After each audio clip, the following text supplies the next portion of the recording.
አሳ የምናሰግርበት ፍሬ ነበር ትዝ ይላል ጆነን አዎ ስሙ ረስቻለሁ አላው ይሄ እኛ ጋር ሚጥሬም እንለዋለን ወቅታ ነው ውሃው ሲጨምረው አሳው ግር ብሎ ወደ ሰላይ ይወጣልና እንደዛ ሞጣ መስሏቸው ነው ሲኮረኩሩ የነበረው ኦኬ ሶ እንግዲህ የህጉን ዝርዝር እኔ ስቲል እየጠየቅኩ ነው መብት ነው እንግዲህ አለመመለስ እኔ ግን ለአድማጮች መጠየቅ ስላለበት ነው የምጠይቀው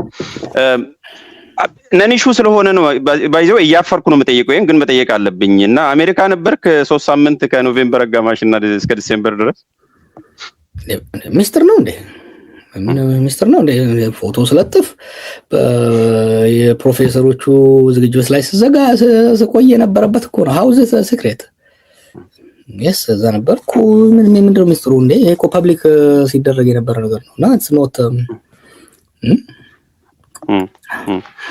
እሺ ሌላ ደግሞ እንግዲህ ኢንዳይሬክትሊ መልሼ ልጠይቅ ከይቅርታ ጋር ኢንተርቪው ተደረግ ነበር ጉዞ ስታረግ ከዚህ በፊት በተለያየ መልኩ የተለያየ ሀገር አሜሪካን ጨምሮ ስትሄድ ኮመን ስታንዳርድ ነው ኢንተርቪው መደረግ ትራቭል አድርገህ ታውቃለህ ወዳጅ አርኪያ እኔ አውቃለሁ ፕሮሲጀሩ ያሉ ነገሮች አሉ እሱን ወደዛ እና እንግባ ነው ሎክ ጀስት ሲሊ ነው ያ አይደለም አላማው ባይዘው አላማው ይሄ የሚያደርጉት ነው አላማው they wanted to know what I'm up to ስለዚህ የፈለጓቸው ነገሮች አሉ የሞከሯቸው ነገሮች ደግሞ ነበሩ የሞከሯቸው አሁን እዛ ወንጀላቸው ታያቸው በየቦታው አስገብተዋቸው የነበሩ ነገሮች ናቸውና ያ ስላልተሳካ ነው ከሊጋል ሴኩሪቲ ሂት ጆብ ሞከሩና አሁን ያ አልሰራሲ ሲል ፖለቲካል ሂት ጆብ ለማድረግ የፕሮፓጋንዳ ነገር ይዘው የመጡት እንተዋወቃለን ስለዚህ ወልቤይናን አረባምቲ አይ ኦኬ ሶ አሜሪካ ሄዶ ያሳየን ተብሏል መጨረሻ ላይ ኮሜንት ማድረግ ትፈልጋለህ እሱ ላይ ወይስ እኔ እኮ ለረጅም ጊዜ አሜሪካዊ ነበርኩ እንዴ ፍላጎቴ ነው ፓስፖርቴን የመለስኩት ሁለት ልጆች አለኝ አሜሪካ ጓደኞቼ ቤተሰቦቼ እዛ ነው ያሉት እኔ ምን ነው በቃ ሄደላችኋለሁ እንግዲህ ጎበዝ ሆኖ ሃይክ ከኔ ጋር መሄድ ነው እኔ አሜሪካ ሲሄድ እንደምታውቀው አይ ላቭ ሃይኪንግ ስለዚህ አሜሪካ ሄዶ ያሳየኛል ሰው ሰልፍ ያዝና ግን ያቺን 8 ሰዓት የ20 ማይል ሃይክ ማድረግ መቻል አለበት ከኔ ጋር በጣም ጥሩ ሶ what is next እንግዲህ የህግ ጉዳዩን ህግ ይዞታል ብላል ኦፍ ኮርስ ፐብሊክም ለጥፋል ቀደምም ስለተያያዘ ኮሜንት ማድረግ አልፈልግም በይዘት ላይ ያልኩ ነው ደጋግሜ እየጠየቅኩ ነው የመጨረሻ so what's next ምንድነው በዚህ ጉዳይ ምን እንጠብቅ ወይስ አድማጭ ተመልካቾች ምን ይጠብቁ ያው የህግ ባለሙያዎቹ የሚያደርጉትን ነገር ከተተላለው ፈጽማለሁ ለህዝብ ማወቅ ያለበትን ነገር በሂደት አሳውቃለሁ ለህዝብ እናሳውቀው ያው ፐብሊክ ፊገር እንደመሆኔ ለህዝብ ማወቅ ያለበትን ነገር አሳውቃለሁ ከዛ ውጪ ያው በህጉ ጉዳይ ላይ የህጉን ሰዎች ከተላለው በግብርና ጉዳይ ላይ የግብርና ባለሙያዎችን በፋይናንስ ላይ ፋይናንስ ሰዎችን መከተል አስፈላጊ ነውና እሱን ለምናሳውቅ ይሆናል we'll follow that but it's not እኔ ባይዘው እኔ ስሜ ስለጠፋ ምናምን I don't care ግን ሌሎች ተቋማትም ምናምን ስለተነካካ ይሄ አንዳንድ ግንኙነቶችን ሊያሻክር ስለሚችል ያንን ክሊር ለማድረግ የሚሰሩ ስራዎች ይኖራሉ ወደፊት የሚታወቅ ይሆናል ግን we are taking it serious ምን እንትን እናደርገዋለን እሺ እንግዲህ የበርደን ኦፍ ፕሩፍ እኛ ጨርሰናል አላደረኩም ካለ ራሱ ይናገር ብሏል አቅርብ ተብሏል አቅርብ ያለው ይለጥፍ ተብሏል ትላንትና ለጥፋል እንግዲህ ማድረግ የምንችለውን አድርገናል ከዚህ በላይ በደጋግም የተመሳሳይ ጥያቄ በጠይቅም የተለየ መልስ ተኛለ ብዬ ስለማላስብ ጊዜ መብላት አልፈልግም ወደ ሰሞንኛ ጉዳይ እንሄዳለን ወደ መጀመሪያው የርዕሰ ጉዳይ ከመሄዳችን በፊት አንድ ዜና ስቱዲዮ እንደገባን ሰምተናልና እሱ ላይ አስተያየት እንድሰጥ ፈልጋለሁ የፋኖ አንድነት ድርጅት ተፈጥሯል ወይም ፋኖ ወደ አንድ መጥቷል የሚል ሰምቻለሁና የሰማ ይመስለኛል ምን አስተያየት አለ በሱ ላይ ባጭሩ ለምን ጠየቀኝ ለፋኖም ትዕዛዝ ይሰጣል ሲባል ስለነበረ በሌላ መልኩ ልጠይቅ ብዬ ነው በአንድ ሳምንት ውስጥ የፋኖ አዛዥ የወይሌ ምክትል ስላደረጉኝ ለዛ ይጠይቀኝ ስለሆነ ነው የኔ ኢንትረስት የኢትዮጵያ ውስጥ አንዱ በህይወታችን ሶልቭ ማድረግ አለብን ብዬ የማስበው የተፈጠረው የፖለቲካ ፍራግመንቴሽን የማህበራዊ ፍራግመንቴሽን ማህበራዊ ተቋማት የፖለቲካ ተቋማት መበታተን እሱ መቀየር መቻል አለበት። ፋኖም ወይም ህወሓትም ሁሉም የራሳቸው ዓላማ አላቸው። ዓላማቸውን ላትደግፍ ትችላለህ፣ የሚከተሉትን ስትራቴጂ ላትደግፍ ትችላለህ። ግን ፖለቲካል አክተር ናቸው ሀገራችን ውስጥ።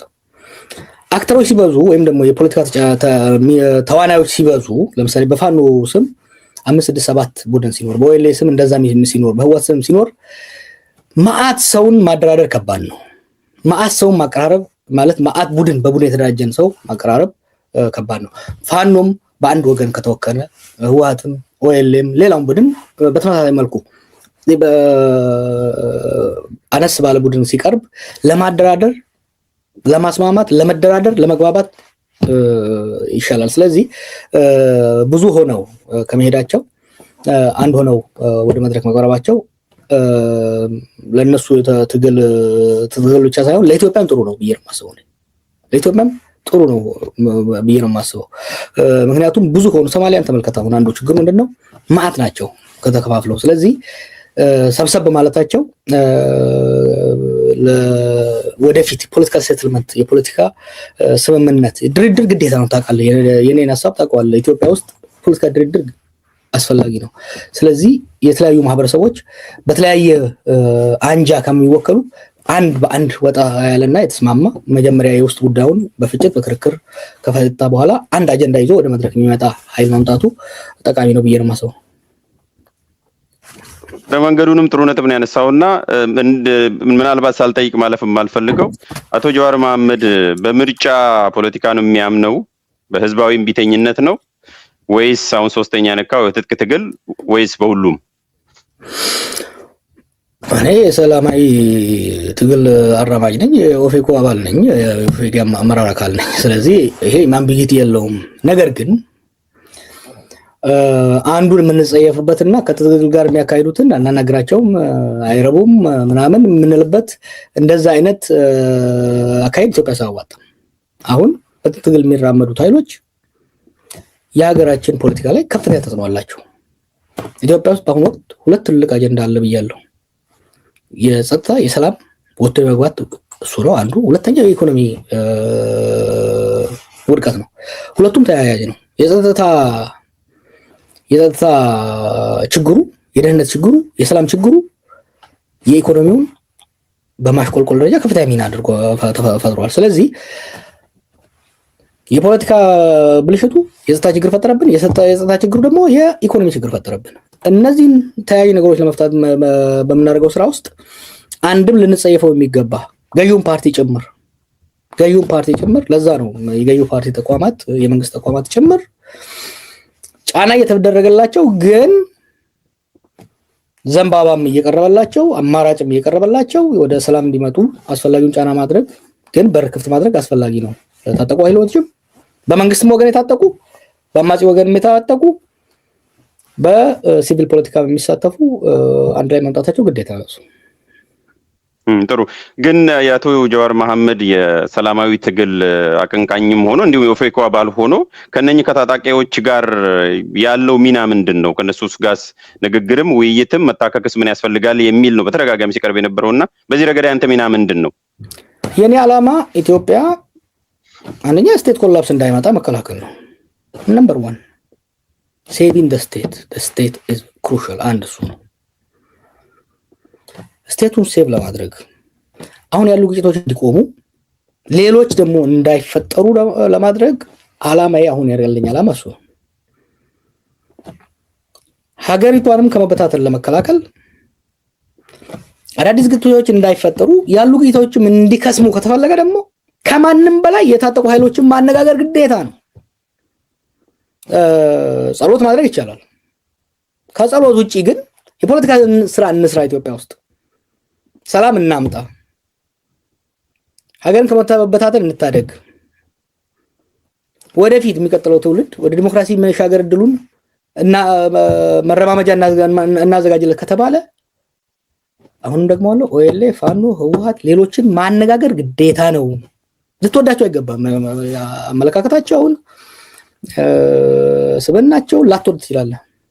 but they are active players ቅድም ብያለሁ ሁለቱ የሀገራችን አጀንዳ የሰላምና የኢኮኖሚ አጀንዳ የታወቀው በጦርነት ምክንያት ነው የዚህ ጦርነት ተዋናዮች ከኛ ከሲቪል ፖለቲከኞቹ የበለጠ የታጠቁ ኃይሎች ናቸው ስለዚህ እኛ የሲቪል ፖለቲከኞቹ ከታጠቁ ኃይሎች ጋር መነጋገር የታጠቁ ኃይሎች ስለ እንግዲህ let me be very clear በአማጺም ያሉ በመንግስትም ያሉ የታጠቁ ኃይሎች የሀገሪቷን የወደፊት እጣ ፈንታ ወሳኝ ናቸው እኛ በሲቪክ ፖለቲካ ውስጥ ያለን በመንግስት ውስጥ ቢሆን ከመንግስቱ ውጪ ያለን እነሱም በማግለል ሰላም እናመጣለን ማለት የሚታሰብ ነገር አይደለም ስለዚህ ለዚህ ነው ማገኛቸው ወደፊትም ቀጥላለሁ እሺ መልካም እንግዲህ ከዚሁ ጋር ስለ በኢትዮጵያ ፖለቲካም ያወራን ስለሆነ ነው ወደዛ እየተንደረደርን ስለሆነ ነውና perhaps ከዚህ ጋር ተያይዞ የሚነሳው ጉዳይ ቀደም ሀገራችን እንዳትፈርስ ማድረግ የትውልድም ግዴታ አለብን የሚል ነገር አስቀምጣለና ከዚህ በፊትም ስትል ነበር ይሄ ኢትዮጵያ የመፍረስ የሚለው ነገርም ዛሬ ላይም ሆነ 2026 ላይ ተመሳሳይ አቋም ነው ያለው ወይስ ኦቨርሬትድ አይደለም ወይ ኢትዮጵያ ልትፈርስ ትችላለች ልትፈርስ ነው እንዳትፈርስ የኢትዮጵያን ከመፍረስ ማዳን አለብን የሚለው ትርክትና እምነት ዛሬም ላይ ይዘሃል ሁለት ነገር እዚህ ላይ ማየት ያስፈልጋል አንደኛ አትሊስት ህዝባችን ፖለቲካሊ ይቃኑ አሁን ስጋት ውስጥ ገብቷል ከዚህ በተነሳ እየተጠነቀቀ እየሄደ ነው ትንሽ ለውጥ አለ የውጪ ሚና ግን በጣም የውጪ ኤክስተርናል ፋክተር ስቴት ኮላፕስ ሊያመጣ የሚችል ኤክስተርናል ፋክተሩ ግን በጣም ጨምሯል ባለፉት ጊዜም አሁን በከፍተኛ ሁኔታ እያጠናው እየተከታተልኩም ሰዎችም እያገኘው ያለሁት በተለያየ አካባቢ እየተጓዝኩ ሰዎችን እያገኘው ያለሁት የኛ ዛሬም ጽፌዋለሁ በሚድል ኢስት በዚህ በማከለኛው ምስራቅ ሚድል ፓወር የሆኑ በኢኮኖሚም በወታደራዊ ኃይልም እየፈረጠሙ የመጡ እኛ ባለንበት አህጉር በተለይ በዚህ በአፍሪካው ቀንድ አካባቢ ላይ የተሰኖ ውድድርና ፉክክር ውስጥ የገቡ ኃይሎች ኦሬዲ ችግር ውስጥ የገባ ሀገርና አካባቢ የባሰ ለማትራመስና ለመበታተን ያላቸው አቅም በጣም ከፍተኛ ወደ ግብርናው እንመለስ ውድማ ላይ እህል እየወቃህ እያለ ትላማታ የሆነ ዝናብ ዘንቦብህ እያደረቅ ለማድረግ እየሞከርክ ትልቅ ዶፍ ሲመጣ የሚታየው አይነት ነገር ነው እኔ እያስፈራኛለሁ ባለፈው አመት ብዙ ፎከስ አድርገን ሰራ የነበረው የውስጥ ሽኩቻዎችና የውስጥ ሁኔታዎች ወደ ባሰ እንዳይገፉን ነበር የአገሪቷን ሊቃ እንደማቀራረብን ስንሞክር የነበረው ባለፈው 1 ወርና 2 ወር በዛ አካባቢ የሆነው ሁኔታ በትውልድ ውስጥ ሜቢ በሴንቸሪ በሃፍ ሴንቸሪ አንድ የሚፈጠር አይነት ነገር ነው እየመጣ ያለው በሳውዲ እና በኢሚሬት መካከል እየተደረገ ያለው ሁኔታ ወይ ያድነናል ወይ ይዞ ነው የሚሄደው ለሁለቱም ወሳይ ደግሞ እኛ የምንጫወተው ጫወታ ነውና ስጋቴ አሁን የውስጣዊ ስጋቴ መለስ ብሏል ውጫዊ ስጋቴ ግን ከመቼም በላይ በጣም ከፍሏል አመሰግናለሁ ሶ ባለፈው አስቀምጣት የርካት ኢትዮጵያና አሁን 2026 ላይ ያለችዋን ኢትዮጵያንም አንድ ላይ ማየትም ስለሚያስፈልግ ወደ ሁለተኛው ርዕስም በደንብ እንድንገባ ነው አንተ ኢትዮጵያ ያለችበት የዲፕሎማሲ ኩስመና ትላለ መንግስት ደግሞ አይደለም ይሄ የድላችን ልዩ ቁመና ነው ይላል ሶ አሁን ይሄ ዲፕሎማሲ ኩስመና ነው ቁመና ነው ማንን እንመን ምን ላይ ነው ያለነው ኩስማናን በነገራችን ላይ ከነሱ ነው የተቀበልኩት ቃሉ ራሱ ፋሲኔቲንግ ነበርና የዲፕሎማሲ ጥንካሬ የሚመዘነው አንድ ሀገር እኮ ዲፕሎማሲ ተሰሚነት አላት የሚባለው ጠንካራ ኢኮኖሚ ሲኖራት ጠንካራ የጸጥታ ተቋማት ሲኖራት እና ጠንካራ የውጭ ጉዳይ ፖሊሲና አስፈጻሚ ሲኖራት ነው ኢትዮጵያ ኢኮኖሚዋ ከአምና ባሰ ነው የጸጥታ ኃይሉ የውስጥ ስታቢሊቲው እየባሰ ነው ሄደው በዛ ላይ ተጨማሪ የዲፕሎማሲ ስራችንን ለማሻሻል የግለሰብ ጨዋታ ነው እየተካሄደ ያለው ያብ የግለሰብ ቁማር ነው እየተካሄደ ያለው እንጂ የዲፕሎማሲ ስራ እየተሰራ አይደለም ለማሻሻል በዚህ ላይ ኮምፓውንድ ስታደርገው ደግሞ አንዳንድ የተወሰዱ እርምጃዎች እያለ እየጮሃል ይሄ የሚድል ኢስት የሚድል ፓወርስ ዓለም ላይ ሁለት ነገር እየተፈጠረ ነው በአሁኑ ጊዜ በዲፕሎማሲው ረገድ። በአንድ ወገን ፍሮም ዩኒፖላሪቲ ፓክስ አሜሪካና ከአሜሪካን መራሹ የዓለም ሲስተም ወደ የማይታወቅ መልቲፖላሪቲ ይሉታል፣ ግን ለኔ ግልጽ አይደለም። ወደ የአሜሪካ ተጽዕኖ እየቀነሰ ነው። ቻይና እያደገች ነው። ዓለም ላይ ጦርነቶች በጣም ሀገር አፍራሽ ጦርነቶች የተካሄዱት በታሪክ እንደምታውቀው when the dominant hegemon power እና ቻሌንጂንግ ሄጅሞን ሲመጣ እዛ ላይ ሲደረስ ነው ልክ እንደ ኤርዝኩዊክ የሚፈጠረው አይነት ነገር ነው የሚፈጠረው። አሁንም እየመጣ ያለው የአሜሪካ ዶሚኔሽን ቻሌንጅ ሆኗል። ይሄ አሜሪካ ውስጥ ነርቨስነስ እና በአንድ ወገን ሪትሪት እያደረገ ነው እንደምታየው ወደ ከግሎባል ፖሊስ ወደ ሄሚስፌሪክ ወይም ደግሞ አካባቢያቸው ላይ ከማጥቃት ፓወርን ፕሮጀክት ከማድረግ ፓወርን ኮንዘርቭ ወደ ማድረግና ራስን ወደ መከላከል እየሄደ ነው ያለው የአሜሪካው ኃይል። የቻይናው ኃይል በኢኮኖሚና ወታደራዊ ኃይል እየተጠናከረ ነው። ነገር ግን የግሎባል ኦርደር ሊመራ የሚችልበት ደረጃ ላይ አልደረሰም። ራሻ ሰሞኑን እዛ አለ። ሶስቱ ጫዋታ እየሄደ ነው። ራሻውን አሜሪካኖች ራሻን ለመሳብ እየሞከሩ ነው። ቻይና ለመያዝ እየሞከረች ነው። ሶ we have this at the top። ይሄ እየተካሄደ ባለበት ሁኔታ ደግሞ ሚድል ፓወር ምንላቸው መካከለኛ አቅም ያላቸው ባለፉት 40 ዓመታት ፈጣን ኢኮኖሚ እድገት በማስመዝገብ ወታደራዊና የጸጥታ ተቋም ብቃታቸውን በመጨመር ከራሳቸው አልፎ አሁን ውጫዊ ፉክክር ማድረግ የጀመሩ ጠንካራ ሚድል ፓወር ምንላቸው በተለይ በእኛ አካባቢ አስፈላጊ ሆኑ ቱርክ፣ ሳውዲ፣ ኤሚሬትስ፣ ካታር፣ እስራኤል እነኚህ ሀገሮች ፉክክር ውስጥ ናቸው። ይሄ ፉክክር ደግሞ እንደ ድሮ ቢሆን በፓክስ አሜሪካና ወይም ደግሞ በአሜሪካ ዶሚኔሽን ስራ በነበረው የዓለም ስርዓት ውስጥ ይገራ ነበር። ይሄ ፉክክር የዓለም ስርዓቱ ራሱ ትልልቆቹ ራሱ ሴትል አላደረጉም ተናክቷል የነሱ። ስለዚህ ሚድል ፓወሮቹ አሁን ከትልልቆቹ የበለጠ ሞር አሰርቲቭ እየሆኑ እየመጡ ነው። አንፎርቹኔትሊ ደግሞ የነሱ ፉክክር እኛ አካባቢ ላይ ነው። አንደኛ ሪሶርሱ በደንብ ገና ያልተነካ ነው። ሁለተኛ የራሱን ጥቅም ለመከላከል የሚያስችለው ውስጣዊ አቅም የሌለው አካባቢ ነው ሆርን ኦፍ አፍሪካ በአሁኑ ጊዜ።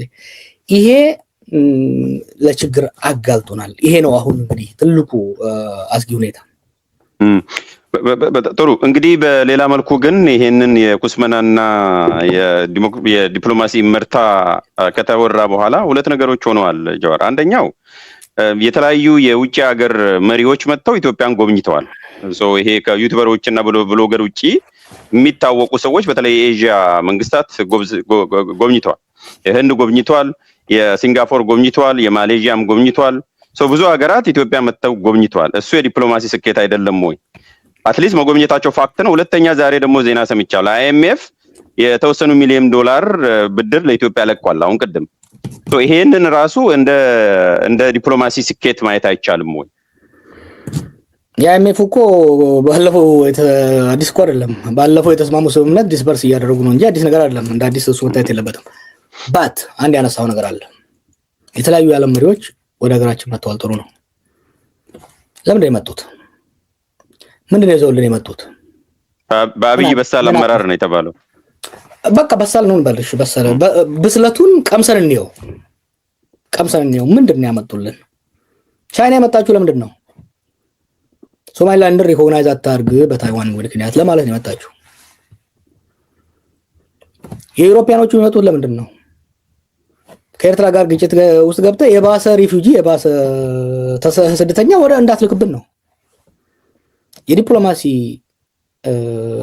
ውጤት ነው። እነዚህ ሰዎች ኢንቨስትመንት ይዘውልን ቢመጡ ኖሮ የጸጥታ ተቋማችንን ሊያጠናክር የሚችል ድጋፍ ይዘውልን ቢመጡ ኖሮ ምን ብያለሁ? የኢትዮጵያ ትልቁ ችግር ሁለት ነው። አሁን የጸጥታ ችግርና የኢኮኖሚ ችግር ነው። ሁሉም ነገር እነዚህን ነገሮች ለማሻሻል መሆን መቻል አለበት። እነዚህ የመጡ ሰዎች ንግድ ከኛ ጋር አጠናክረዋል፣ ኢንቨስትመንት አጠናክረውልናል። የሀገር ውስጥ ሰላማችንን መልሰን ለመቆጣጠር የሚያስችል አቅም ይዘውልን መጥተዋል ወይስ መጥተው ስጋታቸውን ለመግለጽ ነው የመጡት? ከዚህ አንፃር የሰዎችን መምጣት አይደለም ማየት ያለብን። መተው ምን አደረጉልን ነው? ለምሳሌ ይሄ ቲክቶከር ልጅ መጣ። ግሬት ኤክስፖዠር ነው። የሱ የሚደግፉ ልጆች ለምሳሌ ኢትዮጵያ ማየት ፈልጋለሁ። መጀመሪያ ምን ጉግል እንደሚያደርጉ ልንገር። ሃው ሴፍ ኢዝ ኢት ነው የሚሉት። ሃው ሴፍ ኢዝ ኢት። ምክንያቱም ቱሪስት ወደ አንድ አካባቢ ሊሄድ ሲል ለመዝናናት ነው ለሚሄደው። ለመዝናናት ግን ከጭንቀት ነው። በጣም ቢዚ ስለሆነ ዩሮፕ ውስጥ ወይ አሜሪካ ውስጥ ቢዚ ስለሆነ አይምሮውን ለማዝናናት ሪላክስ ለማድረግ የሚመጣው የጸጥታ ችግር ያለበት እገደላለሁ፣ እዘረፋለሁ፣ እታገዳለሁ፣ ምታፈናለሁ የሚለው አካባቢ ላይ ሊሄድ አይችልም። ስለዚህ ዋው ይሄ ልጅ ያሳየው ነገር ከተማው ያምራል፣ በጣም ቆንጆ ነው እና ሃው ሴፍ ኢዝ ኢት ጉግልን ሴፍ ሲያደርግ ምንድን ነው የሚያየው? በድሮን ዛሬ 30 ምናምን ሰዎች ተገደሉ፣ የቱርኩ የማይኒንግ ሰው ተገደለ የሚለውን ነው የሚያየው። ማንም አይመጣልንም። አይደለም ኦፊሻል የዲፕሎማሲ ስራ ተውና ውጭ ጉዳይ ሚኒስትሮች የሚመጡትን ተውና በጣም ሃይፕ ያደረጉት የሶሻል ሚዲያ ፐርፎርማንስ ራሱ የምንፈልገው ሊያመጣልን አልቻለም። ስለዚህ ውጤት አለው ወይ ነው ውጤቱ? ለሀገር ግንባታ፣ ለሰላም ግንባታ፣ ለኢኮኖሚው እንዲሻሻል ምን አስተዋጽኦ አድርጓል? እሱን ያሳዩንና እንወያይበትን እንተማመን። ከጸጥታ ጋር ተያይዞ አንድ ጥያቄ ላንሳል። ቅድምም ስለነካው ነው ራስህና ከአምና ጋር ዘንድሮ ብናወዳደር አምናና ዘንድሮ የምንለው ባይዘው በፈረንጆቹ ነው። በፈረንጆቹ 26 25 ነው እያወራን እና ግንዛቤ ውስጥ እንድታስገቡ ነው። ከኦላ ጋም የስምምነት ተደርጎ ነበር በተወሰነ ደረጃ። አንተ የችርቻሮ ስምምነት የምትለው ከፋኖ ጋም ባለፈው ከ2 ሳምንት በፊት ስምምነት አድርገናል ከአፋሃድ አመራሮች ጋር ተብሎ ተነግሯል። በሌላ መልኩ አንድ ረጅም ጽሁፍ ጽፈ ነበረ ከ5 ወር በፊት በሁሉም መልኩ በአማራ ክልልም በኦሮሚያ ራሱ አድርገን ጨምሮ ከመንግስት ውጪ ያሉት አካላት የሚቆጣጠሩት እየሰፋ ነው ያለው። ይሄ የሚያሳየው ሴኩሪቲ ዲቴሪዮሬት እያደረገ ነው የሚል ነው የገመገምከው ባለፈውና ዛሬ ላይ ሆነ መንግስት እየተቆጣጠረ እያዳከማቸው መሄዱን አያሳይም ወይ? እኛ እንዳውም ምርጫ ልናደርግ ነው የሚያሰጋን ነገር የለም እዚህም እዛም የተወሰነ ሽፍታ ነው የሚታየው እንጂ ሞር ኦር ለስ በጣም ኮንሶሊዴት አድርገናል የሚል ነው የሚነገረውና አሁንም ባለፈው እንደገመገምከው ነው ወይስ 26 ላይ መንግስት የበለጠ እያሸነፋቸው እያዳከማቸው እየሄደ መሆኑን ነው የምታየው እና ሰላምንም እያሻሻለ እግረ መንገዱ? በዴታ ነው ማምነው ነኝ ሪያሊቲ። አምና የዚህ ጊዜ ነው መሰለኝ ትንሽ ቀደም ብሎ እና ጃልሰኝ ከምዕራብ ሸዋ ገቡ አይደለም? ጥሩ። እነሱ የለቀቁትን ቦታ ዛሬ ማን ነው የሚቆጣጠረው? መንግስት ነው ወይስ አማጺ ነው? እነሱ የደበሩበት አካባቢ ያለው ህዝብ ሰላም አግኝቷል? መንግስት ተቆጣጥሮ ሰላምና ፍትህን ማስፈን ችሏል? እሱን መንግስት ካሳየን አም ሃፒ። ሁለተኛ ወደ መንግስት እጅ የሰጠው ወታደር ነው የሚያዛው ወይስ ወደ ጫካ የሸፈተው ወጣት ነው የሚያዛው? ይሄ ማትሪክ የጣሉት ኑሮ መደገፍ አቅቶት የሚሊሻን ዱላ ያቃተው ወጣት የት ነው እየሄደ ያለው? አማራ ክልል ነው ሰደው እና ማስረሻ መጡ። እኔ በነገራችን ላይ ቢሆን የኢትዮጵያ ዱር ገደል የኢትዮጵያ ገበሬ አንድም ጥይት ባይሰማ ደስታዬ ነው። ግን የአንድ ኮማንደር እና የሌላ መግባት ጥሩ ነገር ሆኖ ግን ያ ኮማንደር በለቀቀበት መንግስት ተመልሶ መቆጣጠር ካልቻለ ህዝቡ እረፍት ማግኘት ካልቻለ የተወሰኑ ሰዎችን እጅ መስጠት ጊዜያዊ አማጺውን ሊያደክመው ይችላል እንላለን። ግን ፕራክቲካሊ ስናየው ግን አማጺው ተጠናክሮ ነው የሄደው። ምዕራብ ሸዋን በደንብ ልነግርህ እችላለሁ። አይ ስታዲድ ኢት በጣም ነው የምከታተለው። አውስ ፋሲኔትድ ምን አይነት ኢምፓክት ሊኖረው እንደሚችል የበለጠ ነው ተስፋፍተው የወይሌ ልጆች ያሉት ሶ ከዛ አልፈው አርሲን አረርጌን ተስፋፍተው ነው የሄዱት። ስለዚህ የኔ ኢንትረስት የህዝቡ እረፍት ማግኘት ስለሆነ እኔ በነገራችን ላይ አማጺ ያሸነፈ አብይ ያሸነፈ ኢትስ ኖት ቢግ ዲል ለኔ። ወይ ተሸናነፉ ወይ ተደራደሩና ሰላም አምጡ። መሸናነፍ አትችሉም ነው እያልኩ ያለሁት። መሸናነፍ ስለማይቻል በእንጥብጣቢ የችርቻሮ ድርድር ተውና በጅምላ እንደራደርና በጅምላ እንነጋገርና ፖለቲካችንን ከዱር ገደሉ ከጠመንጃ አፈሙዝ ወደ ጠረጴዛ ዙሪያ እናምጣ። የኔም የኛም ፓርቲ አቋም ይሄ ነው። ለረጅም ጊዜ እያካሄድን ያለ ነው። አሁንም ቢሆን ዳታው የሚያሳየው አምና በአማጺ እጅ የነበሩ አካባቢዎች ዛሬም በአማጺ እጅ ነው ያሉት። አምና መከራ ውስጥ የነበረ በክሮስ ፋየር በአማጺና በመንግስት ወታደር ሰጣ ገባ ውስጥ ተኩስ ሲያልቅ የነበረው ሰው ዛሬም እያለቀን ያለው ሰው። ጥሩ። እስቲ ደግሞ አሁን የኢትዮጵያን ሁኔታ በዚህ በቀጠና ውስጥ ብናይ ይሻላል እያሰናስተልን ኮንቴክስቹዋላይዝ አድርገንና ብዙ ነገር እየሆነ ነው ያለው። ጃዋር ብዙ መረጃዎች ናቸው በየጊዜው የሚሄዱትና የተወሰኑትን ብቻ አነሳለሁ። አንዱ ዶናልድ ትራምፕ ኢዝ ባክ። አንተም ጽሁፍ ጽፈሃል። ዶናልድ ትራምፕ ደብዳቤ ጽፏል ትላንትና። ከደብዳቤው ጋር ተያይዞ የጻፍከው ነገር አለ።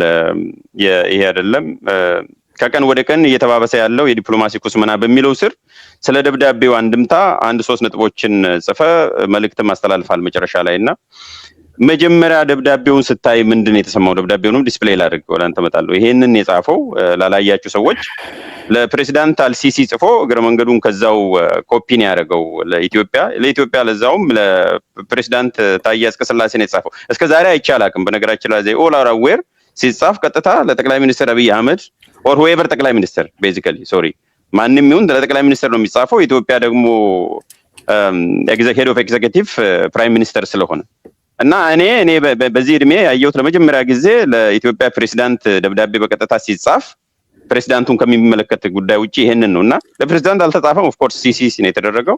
ደብዳቤው ሲጻፍ ምንድነው የተሰማ? ምንድነው ያየኸው? ከዛ በኋላ ወደ አንድምታው እንሄዳለን። ለምን በዚህ ሰዓት ራሱ ተጻፈ? አክቹአሊ አልገረመኝም። ከፕሬዚዳንት ትራምፕ የውጭ ጉዳይ ፖሊሲዎች ውስጥ አንዱ ትልቁ ከአብርሃም አኮርድ ጋር የተያያዘው ነው። በእስራኤልና በአረቦች መካከል እንትን ለማምጣት በዛ ላይ አልሲሲ ያቀረበው ነገር አለ። ብዙ ጊዜ ነካ አድርጌዋለሁ ይሄን ነገር። አልሲሲና ግብጾች ያቀረቡት ምንድነው? እዛ ውስጥ ሙሉ ለመሳተፍ እናንተ ደግሞ በዚህ በኢትዮጵያ በኩል በአባይ ጉዳይ ላይ ደግፉን ነው። ይሄ ነገር ሲበስል ቆይቶ ሶሺ ራሻ ላይ ትዝ ካለህ አብይ ሄዶ ፕሪሊሚናሪ ስምምነት ላይ ደረሰ። ከዛ በኋላ ጉዳዩ እንግዲህ ይሄ የናይል ጉዳይ ለረጅም ጊዜ በአፍሪካ ዩኒየን ስር በአካባቢው ስር ከፋሚሊ በዩኤን ስር ሲደረግ የነበረ ነው። በቀጥታ ወደ አሜሪካኖቹ አሜሪካ ምንም ራሱ ሄዶ በውጭ ጉዳይ ሚኒስቴር ሳይሆን በትሬዠሪ ዲፓርትመንት በገንዘብ ሚኒስቴር ስር ነው ሲደረግ የነበረው። ያ ነገር በጣም አስጊ ስለነበረ ብዙ ዲፕሎማቶች ከፍተኛ ርብርብ አድርገው ነው አብይን ጫና ስር ከተውት ዊዝድሮ እንዲያደርግ ያደረገው። ከዋሻው ዲፕሎማቶቹ ይሄንን መናገር ይችላሉ። በከፍተኛ ርብርብ ነው ከተስማማ በኋላ ሳያውቀው ነው የገባበት። ስለዚህ ለሐል 7 ቢሊዮን ሰጡኝ ሲል ገባበት። መጨረሻ ላይ ወጣ። አሁን ያ ነው በአዲሱ የመጣው። አሁን ግን የዛን ያህል ራሱ እንቢ ለማለት አቅም የለንም። ለምን በለኝ። አንደኛ ዶናልድ ትራምፕ ይሄ የመጨረሻው ተርም ስለሆነ በጣም አግሬሲቭ እና አሰርቲቭ የሆነ ፎሬን ፖሊሲ ነው እየወሰደ ያለው። ሃይ ሪስክ የሆነው የቅድም ካልኩት የአሜሪካ የአቅም ከመዳከም ዲፌንሲቭ የሆነ ግን አግሬሲቭ የሆነ ፎሬን ፖሊሲ ነው እየተከተለ ያለው እና ማንኛውንም ጫና ለቨሬጅ ለማድረግ ወደ ኋላ አይመለስም በአሁኑ ጊዜ። ሁለተኛ ከአሜሪካ ውጪ ሳውዲ በ2000 ከዚህ በፊት በነበረው ከግብጽ ጋር ቲዮሬቲካሊ ብትቆም ግብጽን ለመደገፍ ነው የምትመጣው እንጂ ከኢትዮጵያ ጋር ቁርሾም አልነበራትም። ከኢትዮጵያ ጋር በቀጥታ ኢትዮጵያን ለመጫን የሚያስፈልጋት ቀጥታዊ ጥቅም አልነበራትም። ለግብጽ አጋርነት ትመጣ ታደርጋለች እንጂ እንትን አልነበራቸውም፣ ቀጥተኛ ጥቅም አልነበራቸውም። አሁን ግን ኢትዮጵያ በአሁኑ ወቅት ትልቁ ቅድም ያልኩ በኢሚሬት እና በሳውዲ መካከል ያለው ኮምፒቲሽን በጣም ሃይ ስለሆነ ሳውዲ እርምጃ መውሰድ ጀምራለች። በነገራችን ላይ እዛ አካባቢ ላይ ሳውዲን እና ኢሚሬት እንደማያቸው ኢሚሬት እንደ ነብር ነች። ፈጣን ቶሎ ዴሊቨር የምታደርግ ቶሎ ለውጥ የምታደርግ ሾርት ተርም ላይ። ሳውዲ እንደዝሆን ነው። ትልቅ ኢኮኖሚ ነው፣ ሰፊ ህዝብ ነው፣ ዲፕ የሆነ ስትራክቸራሊ ዲፕ ያለው የስትራቴጂክ ዴፕዝ ያለው ስቴት ነው። ላለፉት ዓመታት ሲበስል የነበረው አሁን ዝሆኑ እርምጃ መውሰድ ጀመረ። በአንድ ሳምንት ውስጥ ነው ከየመን ጠራርገው ያባረሯቸው። አሁን ሱዳን ላይ አይናቸውን አሳርፈዋል። ሱዳን ላይ አይናቸውን ስላሳረፉ ኢትዮጵያ አሁን ሳንዱች ሆናለች። ለምን? በአንድ ወገን ከኤምሬት ቀብድ በልተን የኤምሬት ተላላኪ ሆነናል። ተላላኪዎችን ደግሞ በቀላል አይደለም። በሱዳን ውስጥ እየተደረገ አሁን የመን ውስጥ ሳውዲ ያሸንፋለች። የሚቀጥለው ባትል ሱዳን ውስጥ ነው። ሱዳን ውስጥ የሱዳንን አማጺ የሚደግፈውን ኃይል የኤምሬትን እጅ መቁረጥ ትፈልጋለች ሳውዲ። የኤምሬት እጅ ከሆኑት ውስጥ ከአንዱ አርኤስኤፍ ነው፣ ሁለተኛው አብይ ነው፣ የኢትዮጵያ መንግስት ነው። ለምን? ክሊርሊ እንደሚታየው ኤምሬት መሳሪያ ለአርኤስኤፍ ስታቀብል የነበረው የቀጠለችውም በኢትዮጵያ በኩል ነው። ከዛ አልፎ ደግሞ የእብደቱ ክፋት ሬክለስነስ ቤኒሻንጉል ውስጥ ሱዳን ድንበር ላይ የአርኤስኤፍ ማሰልጠኛ ተከፍቶ በዛ አካባቢ ጥቃት ለማድረግ ዝግጅት የተደረገ ነው። ሳውዲ ይሄን አትፈቅድም። ስለዚህ ለሱዳን አማጺ የሚደርሰውን ድጋፍ የኤምሬትን ተጽዕኖ ለመቁረጥ ኢትዮጵያን ጫና አድርጋ እጇ ከኢትዮጵያ የኤምሬት ተላላኪ መሆኗን እንድታቆም ሳውዲ ጫና ታደርጋለች። ጫና ከምታደርግበት መካከል አንዱ በግብጽ ላይ በመደረብ እኛም መውቀር ነው ማለት ነው። አሁን በዶናልድ ትራምፕ እንወቀራለን፣ በቢን ሰልማን እንወቀራለን። ሁለት ትላልቅ፣ አንዱ የዓለማችን ሀያል ሀገር፣ አንዱ የአካባቢያችን ሀያል ሀገር። this is no longer even about Egypt. እነኚህ ሁለቱ ሀገሮች ናቸው፣ ይወቅሩናል ማለት ነው። የኛ አቅም ስንየው የኛ አቅም ከ2019 ጋር ስናያይዘው በጣም ተመናምኗል። ወታደራዊ አቅማችን፣ የውስጥ ስታቢሊቲያችን፣ ዲፕሎማቲካሊ ተነጥለናል። ከአንከር ስቴት ወደ ፓራያ ስቴት፣ ከአካባቢው መሰሶ ወደ አካባቢው በጥባጭ ቦዘኔ መንግስት ተቀይረናል። ሶስተኛ አልጨምርልህ፣ የክርስትና አባታችን ሲምቦሊዝሙን ነው ሰሮና ኤምሬት ነች። ኤምሬት ደግሞ ለኛ ብላ ከግብጽ ጋር አትላተምም። አሜሪካና ሳውዲ ሳንዱች ሲያረጉን ኤምሬት ከኛ ጋር ሳንዱች መሆን አትፈልግም። እኛ ኤክስፔንደብል ነን ማለት ነው። ኢንተረስቷ ምንድነው ታዲያ? እኛ ጋር ይሄን ያህል ከኛ ሳንድዊች ማጥቶን ከሆነ ዋጋ ማከፈል ከሆነ ምን ኢንተረስት ኖሯት ነው እኛ ጋር የምትጣበቀው? እንዳው እግረ መንገዱንም ላንሳለ፣ ጥሩ ነጥብ ነው ጀዋር። ምናልባት ፓተርኑን በደንብ የተከታተልክ ይመስለኛል። ከአንድ ኦልሞስት ኦቨር ዘ ላስት 15 years አንድ ዲኬድ እንውሰድና አንድ 10 ዓመታት ሁልጊዜም ዩኤኢ ሰፖርት የምታደርገው መንግስትን የሚቃወሙትን ነው። ብዙ ጊዜ መንግስትን የሚቃወሙት ሬበል ግሩፕን የተለያየውን ነው። ሊቢያ ላይ፣ የመን ላይ፣ ግብጽ ላይ፣ አሁን ራሱ ሱዳን ላይ። ኢትዮጵያ ላይ ግን መንግስትን ነው የምትደግፈውና ይሄ ነገር እርስ በራሱ አይጋጭም ወይ? ኢትዮጵያ ላይ ልዩ ሁኔታ ነው ወይስ ይሄንን ራሱ የሚገለጽበት መንገድ አለ? ምን ኢንተረስት አላት? ለምንስ ነው የኢትዮጵያ መንግስት የምትደግፈው ሌሎቹን ትታ? ለእነኛ የሚድል ፓወሮች በተለይ የዩኤኢ ስትራቴጂ በደንብ ማጥናት አስፈላጊ ነው። ፋሲኔቲንግ። ምክንያቱም እስከ ቅርብ ጊዜ በሆርን ኦፍ አፍሪካም ሆነ በሌላ አካባቢ በሰልወል ካንትሪ ላይ ግሎባል ፓወሮች ጠንካራ የሆኑ የአካባቢያዊም ሆነ የዓለም ኃይላት ተጽዕኖ ለማድረግ ሀገራችን ላይ ስራ ይሰራሉ። ለምሳሌ እኛ ራሱ ጊዜ ተለዋውጠናል። በንጉሱ ጊዜ ከአሜሪካ ጋር ነበር። ከዛ በደርግ ጊዜ ደግሞ ከሶቪየት ጋር ገባን። ሶቪየትም ሆኑ አሜሪካ መንግስት ለመንግስት ነው የሚሰሩት። ሶቪየት ስደግፍ የነበረው የኢትዮጵያ መንግስት ነው። እንደ መንግስት ተቋማዊ ግንኙነት ነበር። it was an institutional arrangement። አሜሪካም ንጉሱን ስደግፍ it was an institutional arrangement። በኢህአዴግ ጊዜ ራሱ ብንወስድ መለስ ቻይናና አሜሪካን ሲያጫውት መለስ እንደ የተቋም የኢንስቲትዩሽን ሄድ ነበር ዲል ሲደረግ የነበረው። የሚሰራው ነገር ፎርማል ነው፣ ኢንስቲትዩሽናል ነበር። ኢሚሬቶቹ ለየት ያለ ስትራቴጂ የሚጠቀሙት ተቋም ለተቋም አያደርጉትም ግንኙነቱን። መንግስት ለመንግስትም ሀገር ለሀገርም አይደለም፣ ግለሰብ ነው። ለምን ነው ግለሰቦችን ፒክ ያደርጋሉ? እነኛን ግለሰቦች በጥቅም ይይዟቸዋል። ጥቅማቸው ስልጣን ላይ መቆየት ሊሆን ይችላል፣ መክበር ሊሆን ይችላል። እነዛ ሰዎች ይይዙና በእነኛ ሰዎች ነው ምንድነው ጥቅማቸው? ኢትዮጵያ ውስጥም ሆነ ሌላ ቦታ አንዱ የማዕድን ስራ ነው፣ ሁለተኛው የመሬት ስራ ነው፣ ሶስተኛው ኢንፍሉዌንስ የማስፋት ስራ ነው። ከኔሽን ስቴት ጋር ከተቋም ጋር የሚደራደሩ ከሆነ የሚከፍሉት ዋጋ ትልቅ ነው። ዛሬ ሱዳን ውስጥ ወሰደው። አሁን ሱዳን ውስጥ ከመንግስት ጋር ቢደራደሩ መንግስታዊ ነው። ኮራፕሽንም ቢኖረው ራሱ የሚሸጠው ወርቅ በሙሉ ዋጋው ከፍ ይላል። ምክንያቱም ሶቨሪን ስቴት ሉዓላዊ ከሆነ ሀገር መንግስት ጋር ስታደርግ ምንም እንኳን ያልዋላዊ ሀገር ቢዳከም ዓለም አቀፋዊ እውቅና ስለሚኖረውና ቅቡልነት ስላለው የመደራደር አቅሙ ባርጌኒንግ ፓወሩ ሃይ ነው፣ ከፍ ያለ ነው። ነገር ግን መንግስታዊ እውቅና የሌለው የመንግስታዊ ባህሪ የሌለው ኃይላት ጋር ዲል በመታደርግበት ጊዜ ዋጋው ከፍ ይላል። ለዚህ ከዚህ ሆነ ሰው ምንድነው የሚያደርጉት?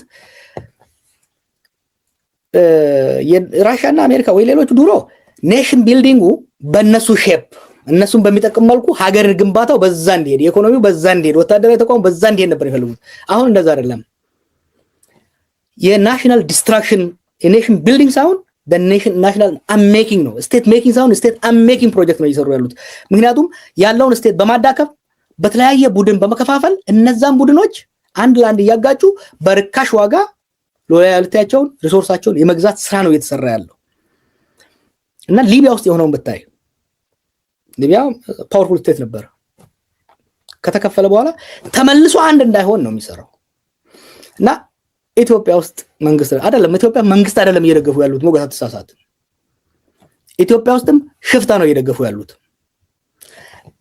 እንደ መንግስት አክት የሚያደርግ ተቋማዊ አሰራር የሚከተል መንግስት ቢሆን መንግስት ማለት ምንድነው? መንግስት ማለት ተቋም ማለት እኮ ነው። መንግስት ማለት ስምምነት ሲፈርም ተቋማዊ አመለካከት አካሄድ የሚከተል የሚደረጉ ድርድሮች የሚደረጉ ስምምነቶች ኦፊሻል የሆኑ ናቸው። ምንድነው የኛና ዩኤኢ ስምምነት? ወደዚህ አይተነው እናውቃለን? ምንድነው እየተጠቀምን ያለ ነው? አንድ ነገር መርምሩ እስቲ። ባለፉት 7 ዓመታት አይደለ አብይ ከመጣ ወዲህ ዩኤኢ በ10 ቢሊዮን ዶላር ኢትዮጵያ ላይ አውጥቻለሁ ትላለች። ከነሱ የሰማሁትን ነው። it's not propaganda. where did they invest that money? እስቲ የሰሩልን መንገድ እኔ እስቲ እነሱ የገነቡትን ፋብሪካ እንየው። where is that? አንድ እዚህ የለጋሃር ፕሮጀክት ብሎ አንድ ጊዜ በጣም ያሞቁታለች። አንድ ቢልዲንግ ብቻ ነች ያለቀችው። ከዛ በዛ ጊዜ ውስጥ የኛ ሀገር ነጋዴዎች ማአት የአፓርትመንት ኮምፕሌክሶችን ሰርተዋል። ሶ ዲሉ አብይን የሚደግፉት የኢትዮጵያ መንግስት ለመደገፍ አይደለም። እኔ በተደጋጋሚ ይሄ ግንኙነት ስቴት ቱ ስቴት ይሁን የአብይ ሊደርሺፕ ስታይል በጣም ተመችቷቸዋል። ምክንያቱም የሽፍተኝነት ግለሰብ ሀገራዊና ተቋማዊ ሳይሆን ግለሰባዊ ነው። ለምሳሌ ሲሄዱ ውጭ ጉዳይ ሚኒስትሩን ይዞ አይሄድም፣ ተቋምን ይዞ አይሄድም። እሱ የሚያደርገውን ነገር ሌሎች ተቋማት አያውቁትም፣ ምን ስምምነት እንዳላቸው አያውቁትም። he is exactly the kind of leader they want to cultivate. በየቦታው በየቦታው የሚያደርጓቸው አማጺያን ወይም ደግሞ በነጋ የሚደግፉት አማጺም እኮ አይዲዮሎጂካሊ ድሪቨን አይደለም። በነጋ ማወቅ ያለብህ የሚደግፉት አማጺ ምን አይነት መሰለ ሪሶርስ ኤክስትራክሽን ላይ ፎከስ ያደረገ በያዘው አካባቢ ላይ መንግስት አቋቁሞ የጤና ተቋም መንገድ ተቋም አድርጎ ሀገር ገንጥሎ ሀገር የመገንባት ጊዜ ስጠኝ ይሄን ኤክስፔሪየንስ አድርግ። ከዚህ ላይ የነበሩ አማጺያን ወይ የማከላዊ መንግስትን ገልብጠው የማከላዊ መንግስት መሆን የሚፈልጉ ናቸው፣ ወይ ደግሞ የአንድን ሀገር የተወሰነ ክልል ገንጥለው አዲስ ሀገር ለመገንባት የሚፈልጉ ናቸው። these are both nation building rebels የኔሽን ቢልዲንግ ኦብጀክቲቭ ያላቸው አማጺያን ናቸው። አሁን ግን እነሱ የሚደግፏቸው የተወሰነ ቴሪቶሪን ይይዙና እዛ አካባቢ ያለን ማዕድን እዛ አካባቢ ያለን የግብርና መሬት ለኤሚሬቶቹ አሳልፈው የሚሰጡ ናቸው። እነዚህ ኃይሎች ሉዓላዊ እንሁን ብለው ሲሄዱ ራሱ አይደግፏቸውም። ምክንያቱም ሉዓላዊነት ካገኙ ዋጋቸውን ከፍ ያደርጋሉ ማለት ነው። የመደራደሪያ አቅማቸውን ከፍ ያደርጋሉ ማለት ነው። እና ለምሳሌ አሁን ኤሚሬት ለረጅም ጊዜ ከሶማሌላንድ ጋር ግንኙነት ነበራት። ለምን ሪኮግናይዝ ያላደረጓቸው? ኢትዮጵያ ነበር ሲገፉ የነበሩ ሪኮግናይዝ አድርጉ ብለው። why they want a pariah state?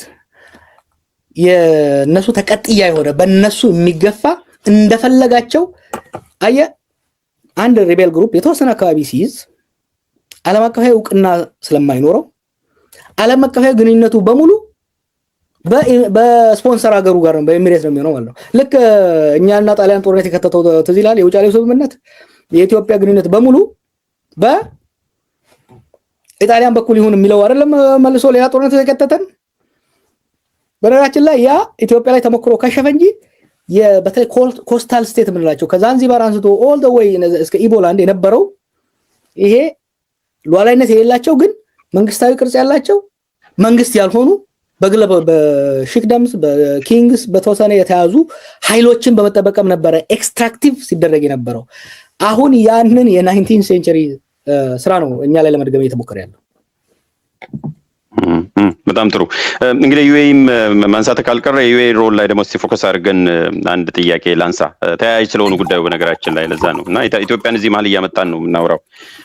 አይነጣጠልም የቀንድ ፖለቲካ ስለሆነ ዩኤኢ ሪትሪት እያደረገች ይሆን? አሁን የሚያሳዩ ምስሎች ከሶማሊያም ወጣለች፣ ከሌሎች ሀገርም ዊዝድሮ በአንድ ሳምንት ልዩነት ነው በየመንና በሶማሊያ መካከል ይሄ ነገር የተፈጠረውና ዩኤኢ ሪትሪት እያደረገች ኢንቨስትመንቷንም እያወጣች ዊዝድሮ እያደረገች የምትሄድ ከሆነ ኢንቨስትመንት ኢንኮቴሽን ኢንቨስት የሚያደርጉት ምናልባት ኃይል ሳይሆን ተጽዕኖዋ እየቀነሰ ሪትሪት እያደረገችው መሆኑን የሚያሳየው ወይስ ሌላ አስተላለፍ መኖሩን የሚያሳየው? ምንድን ነው የሚያሳየን?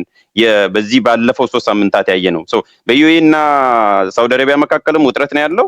ኦን ቶፕ ኦፍ ዛት ደግሞ ዩኤኢ ሪትሪት እያደረገች ነው ያለችውና ይሄ ምንድን ነው? ምን ያመላክታል? ሳውዲዎቹ እንደዚህ የሚያመሩ አልመሰላትም። አየህ ሳውዲ ማለት ቅድም እንዳልኩ ዞን ነው ስሎው ነው አክት የሚያደርገውና አክት የሚያደርገው አልመሰላቸው። ግን እርምጃ ሲወስዱ በጣም ፈጣን በጣም ከባድ ስለሆነ እነዚህ ሁለት ሀገሮች እኮ ሊወዳደሩ ይችላሉ። ዩኤኢ 1 ሚሊዮን ምናምን ሰው ያላት ሀገር ነች። አብዛኛው ስደተኛ ነው። ወደ 10 ሚሊዮን ቢኖራትም እንትን ነው። ሳውዲ ኢኮኖሚያ በጣም ትልቅ የሆነ ሰፊ ህዝብ ያላት ዲፕሎማሲያዊ ጫናዋ ደግሞ በምስራቅም በምዕራብም ከፍተኛ የሆነ ነውና ባለፉት ሳምንታት ዲፕሎማሲያዊ የሳውዲው ልዑል መጀመሪያ ዲሲ ሄደው እንዳወቅ ዲሲ ሄዶ አስተካክሎት ከተመለሰ በኋላ ወታደራዊ እርምጃ ነው የወሰደው። በአንዴ ወታደራዊ ዲፕሎማሲያዊ ፖለቲካዊ ጫና በማድረግ ኦቨርዌልም ነው ያደረጋቸው። ሾክን አሜሪካኖች የሚሉት አይነት እርምጃ ነው የወሰደው። ስለዚህ ዩኤኢ ታክቲካል ሪትሪት ስልታዊ ማፈግፈግ አድርጋለች። አሁን ከየመን አፈገፈገች፣ ተከትሏ ሶማሊያ መጡ፣ ከሶማሊያ አፈግፍጋ ወጣች። አሁን ሱዳን ላይ ነው። ከሱዳን ሁለት ነገር መጠበቅ አለብን። አንድ ሳውዲ የመንና በተወሰነ ደረጃ ሶማሊያ ላይ ያደረገችውን አይነት ቆፍጠን ያለ ጠንካራ ፈጣን ኦቨርዌልሚንግ የሆነ እርምጃ ሱዳን ላይ ወደ መውሰድ ትሄዳለች ወይ የሚለው ነው። አንዳንድ የሚያሳዩ ነገሮች አሉ። ለምሳሌ ዛሬ ተፈለው 1.5 ቢሊዮን የሚሆን ዶላር በመመደብ ጀቶችና የተለያዩ ጦር መሳሪያዎች ከፓኪስታን ለሱዳን እንዲመጡ በማድረግ ኦልሬዲ መሳሪያው ሳይመጣ የሱዳንን ጦር ከፍተኛ ሞራል አቅም በመስጠት አድቫንስ እንዲያደርጉ አድርጋለች። ከኛ ጋር የሚያያይዘው የጋው ነው። አሁን ሳውዲ ከኛ ጋር ጠብ መግባት አትፈልግም፣ መጋጨት አትፈልግም ፎር ነምበር ኦፍ ሪዝንስ። ግን የኤምሬት ተቀጥላ ሆነን ሱዳንን ማትራመስ ውስጥ መሳተፋችን ከቀጠለ አይተውንም። መረጋችን ላይ we are extremely vulnerable ለሳውዲ ከፍተኛ የሆነ የንግድ ትስስር ነው ከነሱ ጋር ያለን። አቅማቸው በጣም ትልቅ ነው። they can hurt our economy, they can hurt our security, they can hurt our diplomacy in so many ways. so አሁን አብይ አጣብቂኝ ውስጥ ገብቷል። ዩኤኢን ከኤምሬት ጋር ያለውን ግንኙነት ካሻከረ የሚያገኘው ጥቅም የመሳሪያ ድጋፍ ምናምን ሊቀርበት ነው። እምቢ ካለ ማለት ነው። እምቢ ካላላ ደግሞ ከሰሊጥ የተደባለቅ ነገር አብረህ ተወቀጥ ነው ይባላል። ሊወቀጥ ነው። ግን አብይ ብቻ አይደለም የሚወቀጠው፣ እኛም አብረን ሀገራችን ነው አብሮ የሚወቀጠውና አሁን በጣም ከፍተኛ አጣብቂኝ የሆነ ነገሮች አንዳንድ ስማርት ሙቭ እያደረጉ እንደሆነ ይታየኛል። ለምሳሌ ከጅቡቲ ጋር ሄደው መለሳለስ መሞዳሞድ መጀመሪያቸው፣ ይሄንን የባህር በር ብለው የሚያጦዙትን ባዶ ሬቶሪክ ዝቅ ማድረጋቸው፣ ከኤርትራ ጋር ያለውን ነገር ብዙም አለመግፋታቸው በተወሰነ ደረጃ ሴቭ ሊያደርገን ይችላል። አልቲሜትሊ ግን በተለይ በሱዳን ውስጥ ያለንን ጉዳይ ካላስተካከልን ከሳውዲ ጋር መላተማችን አይቀርም። ግን ደግሞ ጠቅላይ ሚኒስትሩ ትላንትና የዓለም ኬዎስ ለኛ ጥሩ አጋጣሚ ነው ሲልም ነበርና በምን መልኩ ነው ለኛ ጥሩ አጋጣሚ ሊሆን የሚችለው? በምን መልኩ እናተርፋለን ከዚህ ግርግርና ክራይሲስ? የግርግሩ አካል ባንሆን እናተርፍ ነበር። የግርግሩ አካል ባንሆን የትልልቆቹ ኃይሎች መጋጨት እየተጫወትናቸው መጠቀም ቻይናም አሜሪካም ኢንቨስት እንዲያደርጉልን ከነሱ የምናደርገው ለማግኘት የሚድል ፓወር የምንላቸው ቅድም ያልኳቸው ሀገሮች ውስጥ የሚደረገው ሽኩቻም ለምሳሌ ኬንያ እኮ በጣም እየተጫወተችው ነው። እኛ ካየው ኬንያም በደንብ እየተጫወተችው ነው። ከኤምሬትም ከሳውዲም ጋር ከሌሎቹም ጋር አመዛዝና እየሄደች ነው። ኢቨን በተወሰነ ዩጋንዳም ሩዋንዳም ጥሩ እያደረጉ እየሄዱት ያለው። እኛ ግን የቀውሱ አካል ነን። እኛ የቀውሱን የቤት ውስጥ ግጭት ብታደርገው ሳህኑና ድስቱ ሲወራወር የዛ የውርወራው አካል ካልሆንክ የውርወራው ታርጌት ካልሆንክ ዞር እያልክ እነሱ የሚጥሉትን ልትጠቀም ትችላለህ። ወርዋሪና የውርወራ ኢላማ ከሆንክ ግን ተጎጂ ነው የምትሆነው። ምክንያቱም let's not lie to ourselves እኛ አሁን የሚድል ኢስት ክራይሲስ አካል ሆነናል።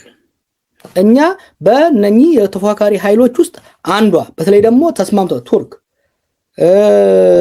ግብጽ፣ ሳውዲ፣ ኤምሬት ላይ ፎከስ አድርገዋል። እኛ ደግሞ የኤምሬት ተቀጥላ ነን። እኛ ደግሞ የኤምሬት አሽከር ነን። አሽከር ሆነን ሳለን ግጭቱ ሲጀመር ፈረሱን ጥለህ ካልሄድክ አንተ ሎሌ ከሆንክ ፈረሱን እየዘህለት እየሄድክ ለጌታው የጌታው ጠላቶች ሲመጡ ጥለው ካልሄድክና አብረህ የምትቆይ ከሆነ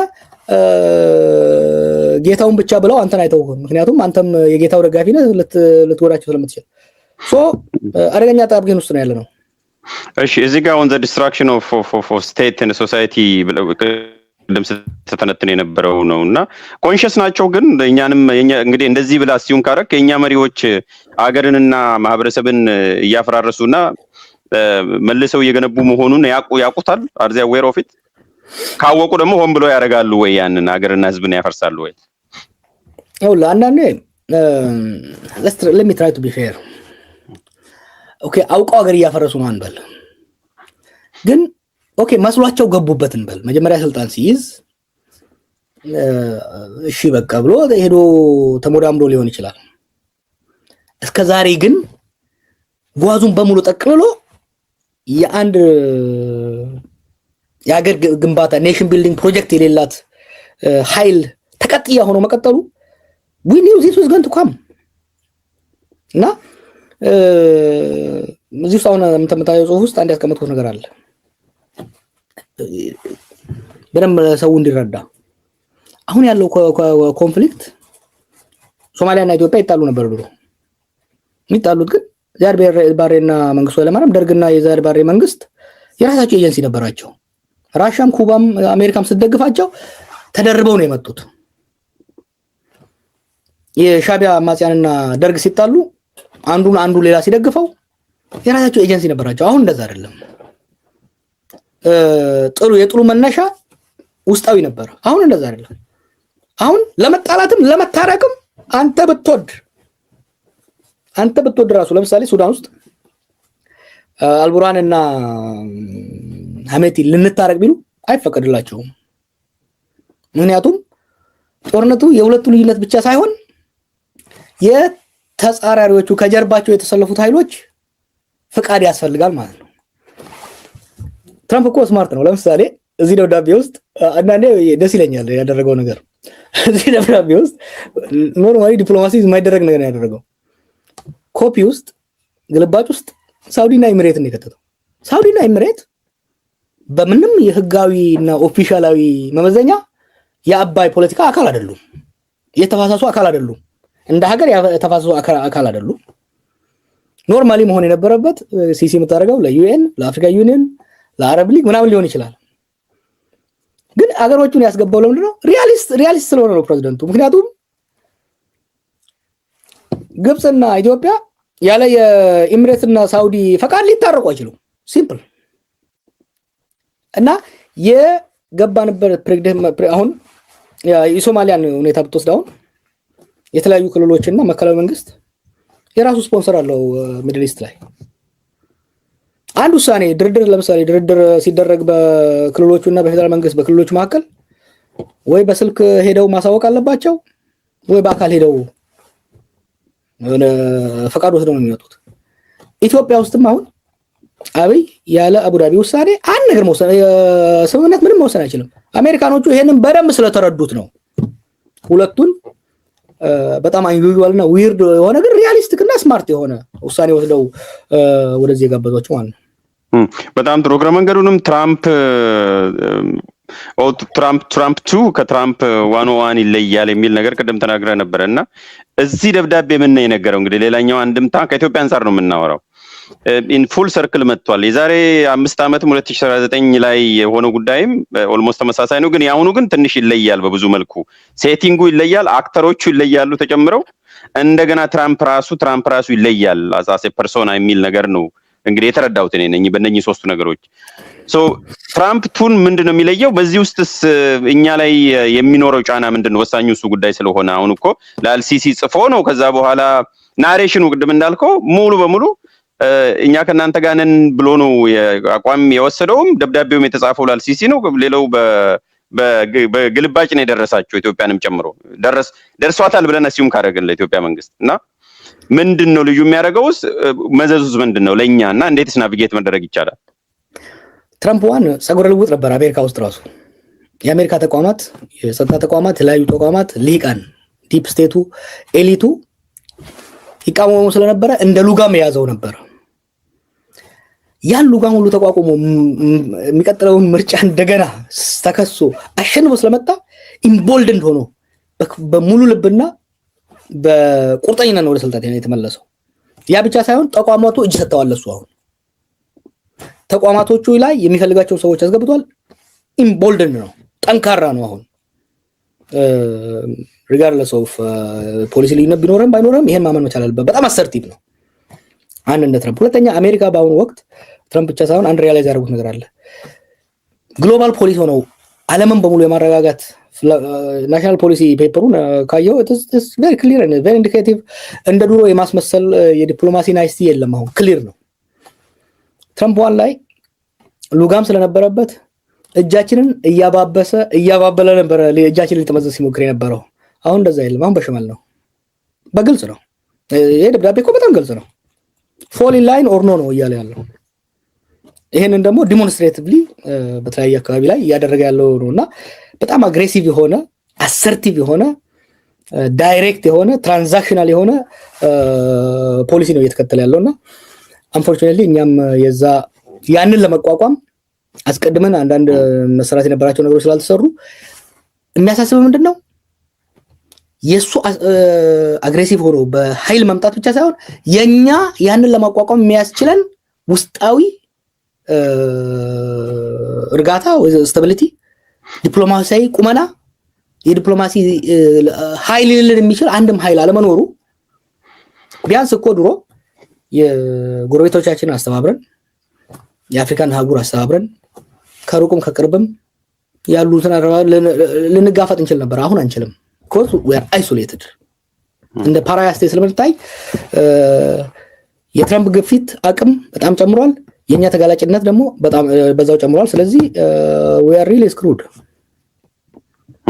ወይዘንዚስ እንግዲህ አንድ ሳናነሳ ማንሄደው ባጭሩ የኤርትራ ኢጂፕት እና ሳውዲ አረቢያ አላያንስስ እንደ ኦፊሻል ነው ያደረጉት ነብኔ ሴኩሪቲ ኮኦፕሬሽን የሚል ትላንትና ወዲያ አናውንስ አድርገዋልና ኢን አይሶሌሽን ስለማይታዩ ነው እያመጣው በዚህ ውስጥ ማድረገውና ይሄ ለቀጠናው ፓርቲኩላርሊ ደግሞ በኢትዮጵያ ላይ የሚኖረው ጫናስ ምንድነው? ይሄንን ደግሞ ከወደብ ፖለቲካ ጋር መያያዙ የግድ ስለሆነ የወደቡም የትራምፕ ደብዳቤም እንዲሁም ደግሞ የነኚህ ሶስቱ ሀገራት አላያንስ ስትሮንገር አላያንስ መፍጠራቸው ለኔ ስለሚያያዙ ነው አንድ ላይ ያመጣዋቸውና ለአሁኑ የትራምፑን ለጊዜ እንተውና ደብዳቤውን የነኚህ ሶስት የኤርትራ የሳውዲ አረቢያና የግብጽ ትላንትና ወደ ዲፌንስ ኤንድ ሴኩሪቲ ኮኦፕሬሽን የሚል አናውንስ ማድረጋቸው፣ በሌላ መልኩ ደግሞ የኢትዮጵያ የወደብ ጉዳይ አለ፣ ደግሞ የእስራኤልም አለ። ሳነካው እንዳንሄድ ነው ባለንሳት የእስራኤል ደግሞ ፋክተር አለ ሶማሊላንድ ሪኮግናይዝ ማድረግ። ሶ ይሄ ሁሉ ባለበት ኢትዮጵያ እንዴት አድርጋ ነው ዲፕሎማቲካሊ ይሄንን ናቪጌት አድርጋ ልታልፎ የሚችለው? በተለይ የሪኮግኒሽን ጉዳይ መጣለች። ኢትዮጵያ ኦልሬዲ ማኑ ነክታለች ብላል። ባለፈው ኦልሬዲ ነክታለች ወይ ባትነካው ጥሩ ነበር፣ ከነካች ደግሞ በደንብ አድርጋ ብታደማ ጥሩ ነበር የሚል ነበር ባለፈው ስትናገር የነበረው ቢቢሲ አፋን ኦሮሞ ላይና ይሄንስ እንዴት ነው ዲስኢንታንጅል ልናደርግ የምንችለው? እነዚህ ሶስቱ ሀገሮች ምንድነው ኢንተረስታቸው? ምንድነው አንድ ላይ ያመጣቸው? ግብጽ በኢትዮጵያ ሬድሲን አክሰስ አድርጋ በአባይ ላይ ያላትን አቅም ይበልጥ እንዳታጠናክር የአባይን አጀንዳ በቀይ ባህር ለማስመለስ ነው እየሰራች ያለችው። አንድ እሱ ነው። ያ የኛና የግብጾቹ ኢንትረስት ኢሪኮንሲለብል ነው ልትል ትችላለህ፣ ችግር የለውም። ሳውዲ ከኛ ጋር ችግር የላትም። ሳውዲ ችግሯ ኤሚሬትስ በዚህኛው በእኛው ወገን ባለው ቀይ ባህር ላይ ያላት እያደገ የመጣው ኤሚሬት እያደገ የመጣው የሜሪታይም ተጽዕኖ እንዲቀንስ እንጂ እንዲጨምር አትፈልግም። ከየመን መታቸዋለች፣ ወደዚህ አፈግፍገው በዚህኛው ቀይ ባህር መስመር ላይ እንዳይሰፍሩ የሚፈልጉት። እሺ ኢትዮጵያ የባህር በር መጠየቋ ሌጂቲሜት ነው፣ ወደፊት የሚቀጥል ነገር ነው። አሰብ ላይም ጥያቄ ማንሳቷ ችግር የለውም። ይሄ ጥያቄ ግን የቀረበበት ሁኔታ እንዴት ነው የታየው? ይሄ የኢትዮጵያ አጀንዳ ሳይሆን ምክንያቱም የኤሚሬት ጉዳይ አስፈጻሚ ሆነን ስለታየን ኤሚሬት በኢትዮጵያ ኤሚሬት ለመንበር አሰብ ላይ ነበረች፣ ተባራ ነው የወጣችው። ኤሚሬት ከአሰብ ከተባረረች በኋላ በኢትዮጵያ ጀርባ ላይ ታዝላ እንደገና ዛተበ ልትመለስ ነው። ሳውዲዎች እኛ በራሳችን ከኤርትራዎቹ ጋር በመናረገው ስምምነትም ይሁን በማንኛውም ቢኖረን ችግር የላቸውም።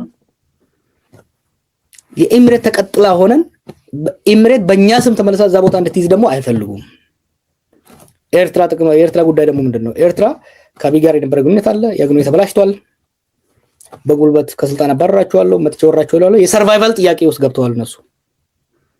እነኚህ ሶስቶቹ የጋራ ስምምነት የደረሱት ለተለያየ ምክንያት ነው። ግብጽ ለአባይ፣ ኤርትራ ራሷን ከመጥፋት ለመከላከል የኤርትራ መንግስት፣ ሳውዲ ደግሞ ኤሚሬትስን አሰብ ላይም ሆነ ምጽዋ ላይ ቦታ እንዳይኖራት ለመከልከል ነው። እና በዚህ መካከል እኛ ሳቢሽናል መሆን የነበረበት ምን ቢደረግ ይሻል ነበር ብለህ ካልከኝ ብዙ ነገር አለ፣ ግን ስለማያደርጉት ቢያንስ የወደቡን ምን እናርገው? ስፔሲፊክም ስለሆነ ቢያንስ የወደቡን ፖለቲካ ምን ማድረግ ነበረብን? እንዴት እናርገው? የወደቡና የእውቅናውን ሪኮግኒሽኑ ጉዳይ ቅርቃር ውስጥ ገብተናል እኮ። ወዴት እንሂድ? ተበላሸ እኮ ይሄን ነገር ሳይበስል ሊጡ ሳይቦካ ይጋግሩታል፣ ሳይበስል ያወጡታል። ነው that's the problem። ስንት ሌጂቲሜት የሆነ ፊልም ብሌቨር ኢትዮጵያ በሬድሲ ላይ ከየቦታው ከሩቅ መጥቶ ሰው ሲቀራመጥ ተመልካች ልትሆን አትችልም። ኢታሱ ሀበሰይ ምንም ጥያቄ የለም። ይሄንን ግን ማድረግ አንደኛ የሌላ ሀገር ተቀጥላ ሆነን ሳይሆን በራሳችን መሆን መቻል አለበት። እኔ ብዙ ሪሰርች አድርጌያለሁ፣ ብዙ ተከትያለሁ። የኤሚሬት እጅ ባይኖርበት ኢሳያስና አብይ አይጣሉ ነበር፣ ሊቀራረቡ የሚችሉበት እድሎች ነበሩ። አብይ ኤሚሬቶችን ተማምኖ የኤሚሬቶችን አጀንዳ ተቀብሎ በመሄዱ ከኤርትራ ጋር የማይሆን ነገር ውስጥ ገባን። ኤርትራ ኒድሳስ እኮ እኛና ኤርትራ ልናጠል አንችልም። የኛ ኢኮኖሚና የነሱ ሴኩሪቲ ወደንም ጠላንም it is inseparable። ፖለቲካዊ ሉዓላዊነት ሊኖር ይችላል እንጂ ማህበራዊና ኢኮኖሚያዊና የጸጥታ ሉዓላዊነት ልንነጣጠል አንችልም። ተነጋግረን ልናስተካክል። በነገራችን ላይ አሁን እየመጣ ያለው ለኤርትራም ጥሩ አይደለም፣ ለኛም ጥሩ አይደለም። ኤርትራም ሳንዱች ነው የምትሆነው። ኢንዲፔንደንትሊ ለመሄድ የሚያስችላት አቅም የለም። ወዳ አይደለም ከሌሎች ጋር የምትለጠፈው። እኛም ሌሎች ጋር ተለጥፈናል። የሶማሊያን ደግሞ ጉዳዩ ሰደው የቆየ ፕሮጀክት ነው። አሁን አልገባበትም። በብዙ መልኩ መስራት ይቻል ነበር። ከሶማሊያም ጋር ጥሉ ሳይመጣ የሶማሊያንም የሶማሊላንድንም የኛንም ጥቅም ሊያስከብር በሚችለው ስራ መስራት እድል ነበረ። ትዝ ይላል ፈርማጆ በጣም ይቀርበን ነበረ ብዙ ነገር በነበረበት ወቅት ጦር ሰበቃን ባለፈው እንዳልኩት ነው ለመውጋት ባልተዘጋጀህበት ጩቤ መምዘዙ ነው ችግር የፈጠረብን። ሄድና ዲፕሎማሲ ስራ ሳንሰራ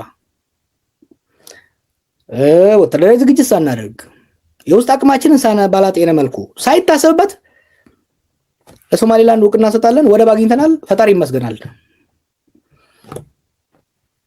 በሀገር ደረጃ እንኳን አቅም የሌላ ሶማሊያ በዲፕሎማሲ አሸንፋን ተዋርደን ሶማሌላንድንም ከርተን ከሶማሊያ ምንም ሳናገኝ ወጣንበት። ከዛ መጣንና ከኤርትራ ጋር ገባን። ግጭቶች እየተባባሱ ሄዱብን።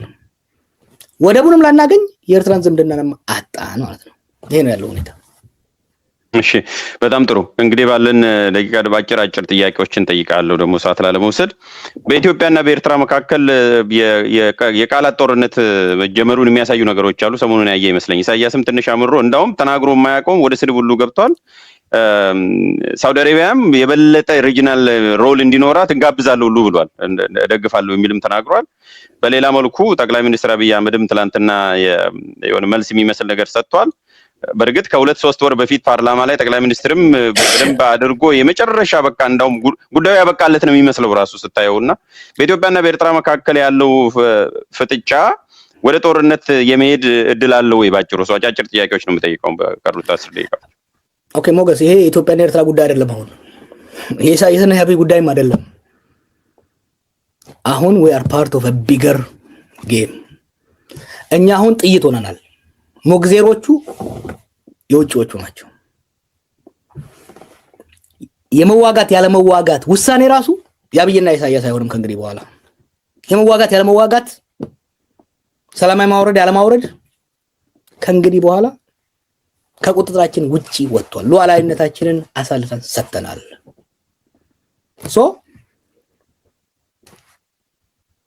የኛ መዋጋትና አለመዋጋት በማን እንደሚወሰን ታውቃለህ? ኤሚሬትስ አሁን የጀመረችው ማፈክፈክ ቀጥላ ከአካባቢ ከወጣች ላንዋጋ እንችላለን። አይ የሞት ሽረት አደርጋለሁ ሱዳንን አልለቅም ኢትዮጵያን አልለቅም ምትል ከሆነ የግድ አብይን ገፍታ ወደ ጦርነት ማስገባት አለባት። አብይን ገፍታ ወደ ጦርነት ካስገባች ደግሞ ሳውዲ ትገባበታለች። let's not kid ourselves። የዛሬ 3 ወር 2 ወር ኢሳያስ እና አብይ ወደ ጦርነት የመግባትም ያለ መግባትም አትሊስት የተወሰነ በቁጥጥራቸው ስር ነበር። today no it is not, it is a different world። ባለፈው ወር የነበረውና ዲሴምበር መጀመሪያ ላይ የነበረውና ጃንዋሪ ላይ ያለው የተለየ ሁኔታ ነውና የቃጣል ጦርነቱ አሁን ድምጹ የሚጨመረው ቤዚካሊ ከሪያድና ከአቡዳቢ ነው።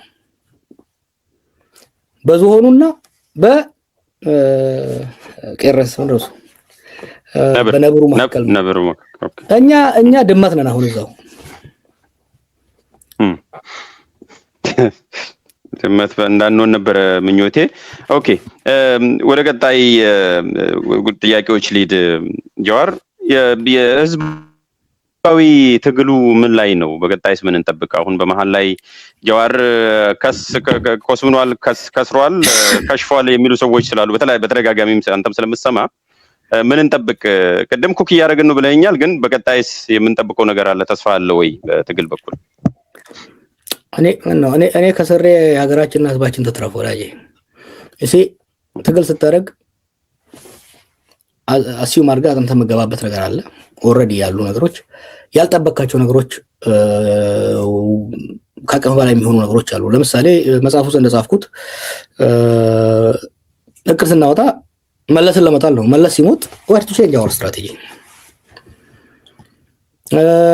መጀመሪያ አካባቢ ሪጂም ቼንጅ ለማድረግ ነበር ትግልና ያቀን ነው። ከዛ የአረብ ስፕሪንግ የሀገሮች መፍረስን ሲያመጣ ኖ የስርዓት ለውጥ ሳይሆን የስርዓት ጥገና የስርዓት ሪፎርም መሆን አለበት ብለን አድጀስት አደረግን። አሁን እየመጣ ያለው ከአቅማችን በላይ የሆነ የሚድል ኢስት ፖለቲካ ምንድነው የሚለው ማጥናት በጣም አስፈላጊ ነው። እሱም በደንብ እያጠና ነው። አላማችንና ስራችንን ሳንተው ለምንሰራው ስራ አጋዥ ነው ወይስ ጎጂ ነው? ላለምነው ውጤት ያሰናክለዋል ወይስ ያባብዘዋል? ምንድን ነው ዓላማችን? ሀገረ መንግስቱን መታደግ ነው።